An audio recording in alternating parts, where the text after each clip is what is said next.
This is a review of the classic serial The War Games from the old Doctor Who ratings guide by fans for fans webpage WDWRG.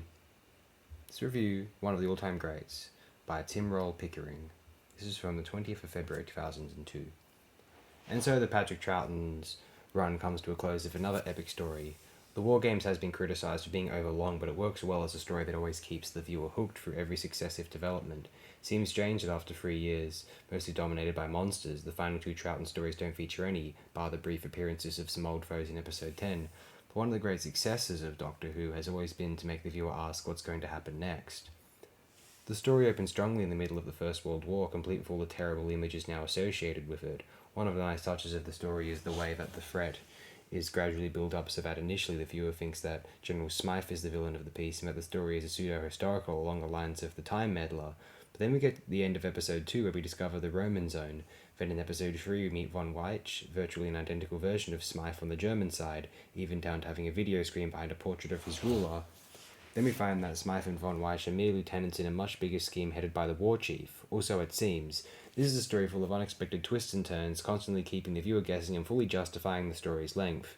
The basic ideas behind the story are very sound, and it shows the futility of war throughout the ages.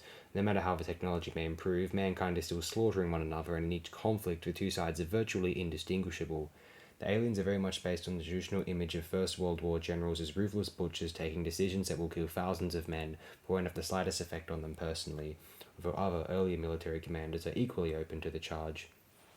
The design work of the story is good, providing strong contrast between the simplicity of the trenches and barns that the wars afforded with the relative luxury of the command chateau and again with the high-tech psychedelic setting of the aliens' base. This creates a wonderful set of images, with the former suggesting a strong historical story whilst the latter fits in very well with the mindset of a decade that, in Doctor Who terms, came to an end of this story in more ways than one. Edward Brayshaw and Philip Maddock both provide strong and highly memorable performances, the latter being especially notable even though he only appears in the last 4 episodes. The former brings to the War Chief a strong presence and a sense of detachment from his allies, and it is easy to see him as a prototype of the Master. It also helps to underline how the Doctor is brought down not by a generic race of monsters but by the actions of his own people. The War Games is one of the most important stories in the entire history of the series because of the revelations about the Doctor's past.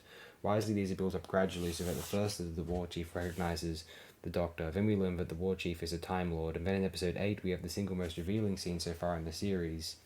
Wisely, it is between the Doctor and one of his own people and no one else. Thus it comes across as entirely natural to see the Doctor suddenly talking about his own people and home to a far greater degree than ever before. Later in episode 9, when his companions find out about all this, it is again because of the presence of the War Chief and the circumstances forcing the Doctor to seek help to do what he cannot. This also shows the nobility of the Doctor in that he is prepared to risk being captured so as to help others, but true to form he seizes upon every opportunity he gets to escape and continue his wanderings. For their final story, Patrick Troughton, Fraser Hines and Wendy Padbury all put in solid performances that show how strong a team they are, and it is especially fitting that the second Doctor and Jamie should finish together, given that they have formed perhaps the strongest teaming between the Doctor and a companion seen in the series so far, if not of all time. The guest cast all perform well, giving strong impressions and helping to carry the story tremendously. At 10 parts, the War Games may be a bit tough going and viewed all at once, but watched at the pace of one episode at a time with a little break between them, it rapidly holds the viewer's attention and presents a strong, solid and downbeat story. The final episode is especially memorable, seeing the Doctor placed on trial and forced to defend his actions, and the final shots as he disappears into the darkness make for an especially memorable cliffhanger and an excellent ending to Patrick Troughton's time in the series. This is one of the all-time greats at Doctor Who, 10 out of 10. Thank you, Tim Roll Pickering.